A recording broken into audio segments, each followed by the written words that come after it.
d'Afrique et pauvres, sauvages, avec des guerres, des conflits, sans nous préciser que c'était leur vache à lait. Nous poussons parfois nous-mêmes à avoir peur d'y retourner pour les vacances ou pour développer car on a été trop déracinés. Ils nous ont dit, ton histoire n'existe pas ou plus et ils ont écrit des mensonges sur la leur pour mieux le vendre à leurs enfants. Mais surtout pour dominer celle des autres en passant par le royaume de Soundiata Keïta, de Mansa Moussa, l'homme noir le plus riche de l'histoire de l'humanité, bien avant Jeff Bezos et ses amis. Ils nous ont dit à l'école de retenir le nom de Thomas Edison pour l'invention de l'ampoule, en oubliant volontairement Lewis Howard Latimer et son filament de carbone avec son invention de la lampe électrique. Ils nous ont dit que l'Égypte antique de Toutankhamon, Ramsès, Khéops, mais aussi Hotep, scientifiquement prouvé noir, était une thèse complotiste. Et que la terre des noirs, traduit par Kemet, ne prouvait rien, malgré la forte ressemblance des traits physiques des noirs aux statues égyptiennes.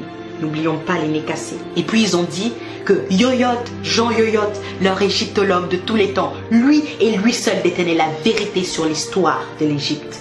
Mais que le travail de Cheikh Anta Diop est une imposture, car c'est à eux de choisir comment s'écrit notre histoire. Ils nous ont dit, nous allons garder vos objets d'art dans nos musées pour qu'ils ne soient pas détruits ou gaspillés, comme avec l'os d'Ishango du Congo, la preuve la plus ancienne de l'utilisation du savoir des mathématiques dans l'humanité et qui a été initiée par les Noirs. Ah non! Il faut surtout pas leur dire que des choses utiles ils ont inventées. Ils nous ont dit qu'ils ont fait la première déclaration des droits de l'homme en 1789, alors que la charte du Mandingue existe depuis 1236 et prônait déjà la paix sociale dans la diversité, l'inviolabilité des personnes humaines et de l'éducation, l'intégrité de la patrie, la sécurité alimentaire, l'abolition de l'esclavage ou encore la liberté d'expression. Quelle coïncidence! Ils nous ont dit, vous n'avez pas de civilisation, d'inventeurs, de chercheurs, de scientifiques, de philosophes, en passant par Thalès, Pythagore ou Hérodote. Ils nous disent aujourd'hui qu'ils sont là pour nous aider, pour lutter contre le Covid alors qu'ils n'arrivent même pas à le contrôler. Nous aider à nous délivrer de la famine avec leurs produits exportés, de nous délivrer des guerres que certains d'entre eux ont créées dans leur propre intérêt. Alors, ils ont créé des ONG pour donner du sens à leur vie, sans toutefois aider la vie de celles qu'ils prétendent protéger. Ils sont venus avec le FMI, la France-Afrique, le CFA, l'ECO et même le UN aujourd'hui. En toute sincérité, ils nous ont dit, et on y a cru pendant des siècles et des siècles jusqu'au 21e. Sincèrement, éperdument, naïvement, on s'est laissé convaincre et on a accepté ces mensonges. Et aujourd'hui, on nous traite de complotistes lorsqu'on veut rétablir l'histoire qu'ils ont falsifiée. Sommes-nous si faibles? Avons-nous oublié les recherches de Cheikh Anta Diop sur l'Égypte antique noire et leurs prouesses mathématiques, arithmétiques, scientifiques, agricoles et en médecine et en architecture, en littérature mais aussi en politique? Avons-nous oublié Madiba Mandela, Angela Davis, Thomas Sankara, Rosa Parks, Patrice Lumumba, Martin Luther King, Myriam Makeba, Malcolm X, Aimé Césaire et tous les autres? Et puis à moi, ils m'ont dit, ça y est, tu as la nationalité. Comme Adama Traoré, ta vie va changer. Et mes origines les ont toujours obsédées. Ils m'ont dit, il faut t'intégrer. Je me suis exécutée et j'ai parfois oublié mon passé. Ils m'ont dit, oublie ton passé pour avancer, alors que c'était juste pour me manipuler. Ils m'ont dit, arrête de parler, de te victimiser. C'est mieux ici comparé aux États-Unis. Chez nous, il y a l'égalité, du moins sur le papier. Ils m'ont dit, ta coiffure ne convient pas au poste. Je suis allée défriser, tisser, les cacher. Ils m'ont dit, ton accent est trop prononcé. J'ai commencé à whiteiser.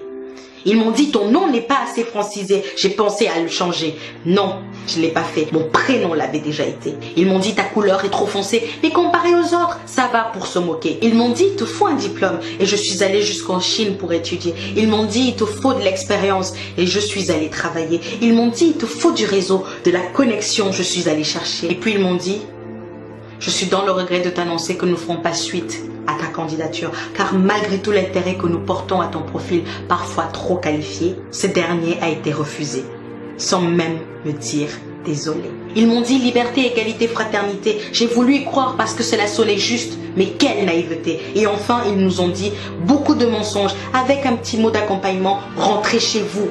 Et ça au moins, c'était vrai. Chers amis, chères sœurs, chers frères, chers pères, chères mères, pour que la vérité et le respect, la cohésion, la paix, pour que le Black Lives actually matter, il va falloir qu'on se réapproprie notre histoire, qu'on la transmette à nos enfants comme la Chine le fait avec les siens pour la réhabiliter. Il va falloir qu'on apprenne que le communautarisme qu'il pointe du doigt, c'est pour nous éloigner de la force économique qui va nous mener à cette dignité tant quémandée. Il va falloir consommer noir ou buy black. Cela va nous faire avancer. Il va falloir rentrer en Afrique, comme ils le disent, rentrer chez vous, pour que le continent soit enfin développé. Il va falloir qu'on se réapproprie nos terres que la Chine achète par milliers pour ne pas se retrouver expropriés. Il va falloir qu'on construise notre identité sans oublier notre passé. Il va falloir qu'on se réapproprie notre économie avec l'aide d'investir au pays. Il va falloir qu'on ait l'estime de nous-mêmes avec les vidéos de Mukwesa, Grandeur Noire, Pensée Kamit, Lenny Muga, Kemi Seba, mais aussi Crazy Sally et Soudei. Il va falloir comprendre la politique pour s'asseoir en tant qu'égal face à l'Asie. Je parle de la Chine. Il va falloir tous les jours appliquer ce qui a été dit pendant les rassemblements d'Adama et de George, car ce n'est pas fini. Il va falloir améliorer notre image comme le font les pays asiatiques en faisant du storytelling ou du marketing. Il va falloir s'insurger face à nos gouvernements qui laissent perdurer ce mépris. Il va falloir dénoncer, mais il faudra agir aussi. Il va falloir qu'on garantisse à nos enfants, aux enfants de nos enfants, un monde dans lequel ils puissent vivre égaux et libres, à moins que vous vouliez que The Doll Experience se répète sans fin à l'infini. Il va falloir qu'on leur dise qu'il faut qu'ils soient fiers de cette couleur ébène avec plusieurs nuances et coloris. Il va falloir détruire les chaînes mentales. Il faut que ce soit définitif. Il va falloir leur répéter tous les jours qu'ils sont beaux, forts, brillants, intelligents, courageux et créatifs. Il va falloir leur dire qu'ils ne doivent laisser personne décider de qui ils sont ou doivent être dans cette humanité parfois racisée. Il va falloir leur dire que personne ne fait le choix d'être noir ou blanc car ce sont des couleurs créées pour diviser. Il va falloir se demander si nous allons continuer d'accepter qu'ils nous dictent notre conduite et surtout qu'ils nous autorisent cette liberté ou allons-nous l'arracher. Il va falloir être prêt car ça va être difficile. C'est un combat qu'ensemble nous allons, main dans la main, gagner pour que le racisme ordinaire, institutionnalisé, systémique, étatique ou ethnique soit enfin dans ce monde éradiqué. Il va falloir arrêter de nous plaindre pendant une semaine et puis retourner à nos seules filles. Plouf! Lutte oubliée. Et enfin, il va falloir se demander, et si c'était moi? Au tête.